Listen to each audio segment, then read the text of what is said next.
I was sitting in a jail cell in Elko County, Nevada, in the sheriff's department. It was February 2010, and I was sitting there in the jumpsuit of the whatever. I don't remember the color. It was probably blue or something like that that they required me to change into to have the privilege of sitting in their jail cell. And I was sitting in that jail cell because I had been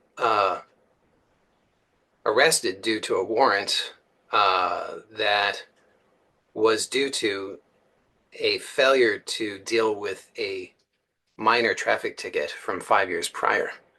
So the story was that 5 years prior, I had been moving from California to Massachusetts. And on the way, I drove through the state of Nevada. And I was pulled over because I had expired registration, which in hindsight was a fairly foolish move. But this will make sense in a moment that when I explain why my life was such that I found myself in a jail cell in Elko County, Nevada.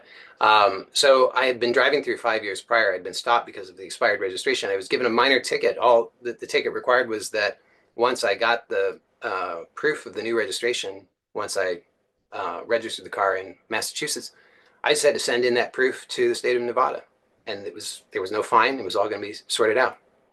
Well, when I got to Massachusetts, completely slipped my mind. Absolutely forgot. Didn't never thought about it at all. Um, and so then 5 years later, I again found myself driving through Nevada, and I was in the middle of a snowstorm where I had pulled over to be safe. And then after that snowstorm cleared up, a sheriff's deputy happened to run my plates and found there was a warrant for my arrest, and so brought me in. And this was like 2 in the morning, and there I was sitting in that jail cell. Now, what does this have to do with not knowing what you want? Well, it actually has everything to do with not knowing what I wanted, and I'll explain why. So, the reason that was, in my view, the reason that I was there in that jail cell was really because I knew exactly what I did not want, but I had not the faintest clue what it is that I did want. So I knew for sure that I did not want the OCD. I did not want the anxiety. I did not want the just overwhelming distress that I was experiencing day in and day out. Tremendous unhappiness. I knew for sure that I did not want that. And I had known that for years. I had known that for many years. I had known that for at least, so I was 31 or 32 at that time. I didn't do the math to figure out, but it was either 31 or 32. So I would say for at least 20 years, I had known that I did not want the OCD or the anxiety. I knew that. But in all that time, I had never figured out what I did want. And so that was a significant reason why, when I got that ticket in the first place, and then by the time I arrived in Massachusetts a few days later, I had completely forgotten about it because my mind was so completely occupied by all of the distress, by all of the obsessive thinking, by all of the fear, by all of what I was trying to avoid.